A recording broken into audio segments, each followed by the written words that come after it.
Hi. ಒಂದು ಪ್ರಶ್ನೆ. ನಾನು ಇಷ್ಟೊಂದು ಒಳ್ಳೆಯವನಾಗಿದ್ದರೂ ಯಾಕೆ ಕೆಲವರಿಗೆ ಸಾಕಾಗಲಿಲ್ಲ?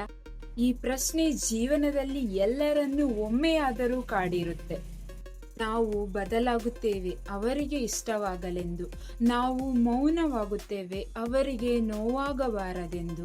ನಾವು ನಮ್ಮನ್ನೇ ಮರೆತು ಅವರ ಸಂತೋಷಕ್ಕಾಗಿ ಬದುಕುತ್ತೇವೆ. ಆದರೆ ಕೊನೆಯಲ್ಲಿ ಅವರು ಹೇಳುವುದು ಒಂದೇ: ನೀನು ನನಗೆ ಸರಿಯಾದ ಜೋಡಿಯಲ್ಲ. ಆದರೆ ಒಂದು ಸತ್ಯ ಗೊತ್ತಾ? ಲೋಕದಲ್ಲಿ ಅತಿ ಸುಂದರವಾಗಿರುವ ಹಸಿರು ಬಣ್ಣವು ನೀಲಿ ಬಣ್ಣವನ್ನು ಇಷ್ಟಪಡುವವನಿಗೆ ಎಂದೂ ವಿಶೇಷವಾಗಿ ಕಾಣಬೇಕೆಂದೇನಿಲ್ಲ. ಅದರ ಅರ್ಥ ಹಸಿರು ಬಣ್ಣದಲ್ಲಿ ತಪ್ಪಿದೆ ಅನ್ನುವುದಲ್ಲ.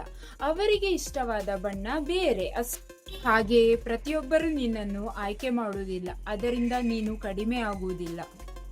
ತಪ್ಪು ನಿನ್ನದಲ್ಲ. ತಪ್ಪು ಎಂದರೆ ನಿನ್ನ ಮೌಲ್ಯವನ್ನು ಕಾಣದ ಕಣ್ಣುಗಳಲ್ಲಿ ನಿನ್ನ ಮೌಲ್ಯವನ್ನು ಹುಡುಕಿದ್ದು.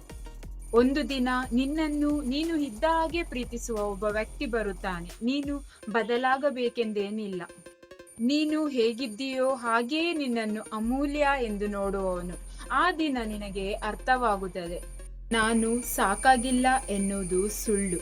ನಾನು ತಪ್ಪು ವ್ಯಕ್ತಿಯ ಮುಂದೆ ನಿಂತಿದ್ದೆ ಅಷ್ಟೆ. ನೆನ್ಪಿರ್ಲಿ, ನಿನ್ನ ನಿಜವಾದ ಬಣ್ಣವನ್ನು ನೀನು ಬದಲಾಯಿಸಬೇಡ. ನಿನ್ನನ್ನು ನಿಜವಾಗಿ ಪ್ರೀತಿಸುವವರು ನಿನ್ನ ನಿಜವಾದ ಬಣ್ಣವನ್ನು ನೋಡಿಯೇ ನಿನ್ನನ್ನು ಆರಿಸಿಕೊಳ್ಳುತ್ತಾರೆ. ಏನಂತೀರಾ? ಖುಷಿಯಾಗಿರಿ.